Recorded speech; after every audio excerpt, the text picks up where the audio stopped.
সকলগৰাকী দৰ্শকক মই ডিম্পিয়ে স্বাগতম জনাইছো এই মুহূৰ্তৰ এক খবৰ লৈ আহিছো আপুনি বিদ্যুৎ মাচুল পৰিশোধ কৰিব পৰা নাই নেকি যদি হে পৰা নাই তেন্তে আপোনাৰ বাবে আছে এটা ভাল খবৰ কম আদায়েৰে সম্পূৰ্ণ বকেয়া পৰিশোধ কৰাৰ ব্যৱস্থা গ্ৰহণ কৰিছে বিদ্যুৎ বিভাগে এই মুহূৰ্তৰ সেই খবৰ লৈ আহিছো এই মুহূৰ্তৰ এক খবৰ লৈ আহিছো ৰাজ্যৰ বিদ্যুৎ বিভাগে আনিছে সুখবৰ সময়মতে বিদ্যুৎ মাচুল পৰিশোধ নকৰা সকলৰ বাবে আছে সুখবৰ আৰু কম আদায়েৰে সম্পূৰ্ণ বকেয়া পৰিশোধ কৰাৰ ব্যৱস্থা গ্ৰহণ কৰিছে বিদ্যুৎ বিভাগে এই মুহূৰ্তৰ সেই খবৰ জনাই আছে আৰু 3 মাহৰ অধিক সময় বিদ্যুৎ মাচুল আদায়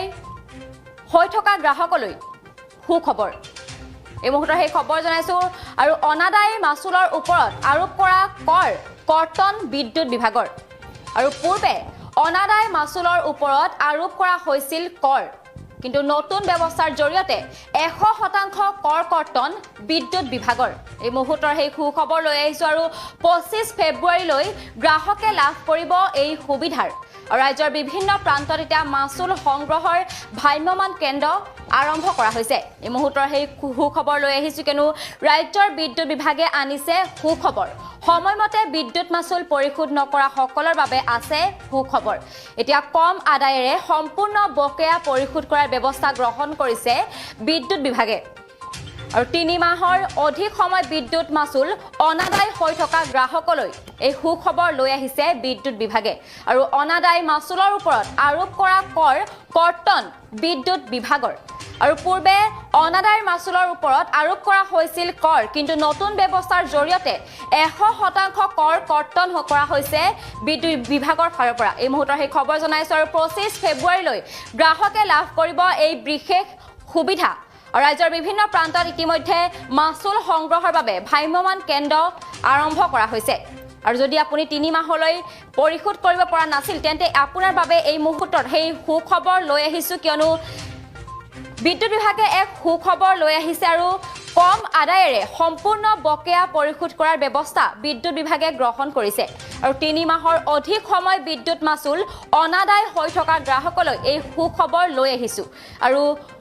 অনাদায় মাচুলৰ ওপৰত আৰোপ কৰা হৈছিল বিদ্যুৎ বিভাগৰ কৰ আৰু পূৰ্বে অনাদায় মাচুলৰ ওপৰত আৰোপ কৰা হৈছিল কৰ আৰু নতুন ব্যৱস্থাৰ জৰিয়তে এই কৰ কৰ্তন কৰা ব্যৱস্থা 100% কৰ কৰ্তন কৰাৰ ব্যৱস্থা গ্ৰহণ কৰিছে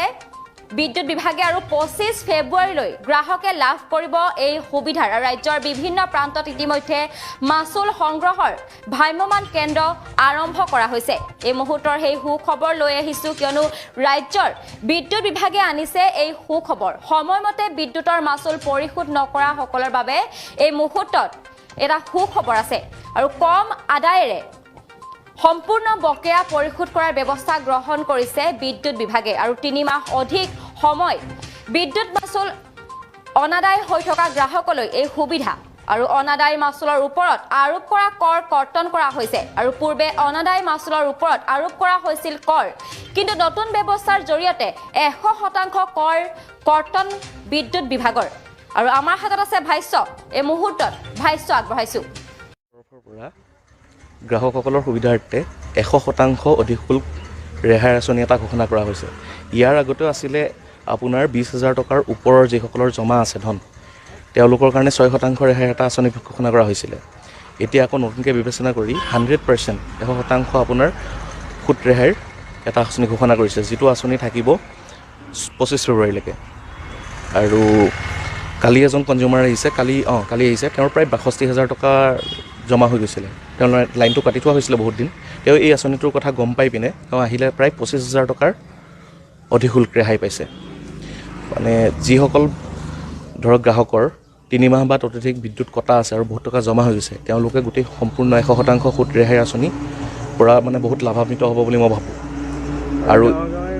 সেইকাৰণে গাঁৱে গাঁৱে আমাৰ কলিয়াবৰ বিদ্যুৎ উপসংমণ্ডলৰ তৰফৰ পৰা মাইক লৈ এনাউন্সমেণ্ট কৰা হৈছে গোটেই প্ৰায় কলিয়াবৰ গোটেইখিনি অঞ্চলতে ঘোষণা কৰা হৈছে গাঁৱে গাঁৱে যাতে মানুহে এই সুবিধাটো ল'ব পাৰে তাৰোপৰি কলিয়াবৰ বিদ্যুৎ উপসংমণ্ডলৰ তৰফৰ পৰা প্ৰায় 10-12টা জেগাত আউট কালেকশ্যন চেণ্টাৰ পতা হৈছে যাতে দূৰৰ ভিতৰুৱা অঞ্চলৰ মানুহখিনিয়ে ইমান দূৰ কষ্ট কৰি আহি যাতে বিল পৰিশোধ কৰিবলগীয়া নহয় তেওঁলোকে যাতে নিজৰ ঘৰৰ ওচৰতে বিল পৰিশোধ কৰিব পাৰে তাৰ বাবে এই সুবিধা দিয়া হৈছে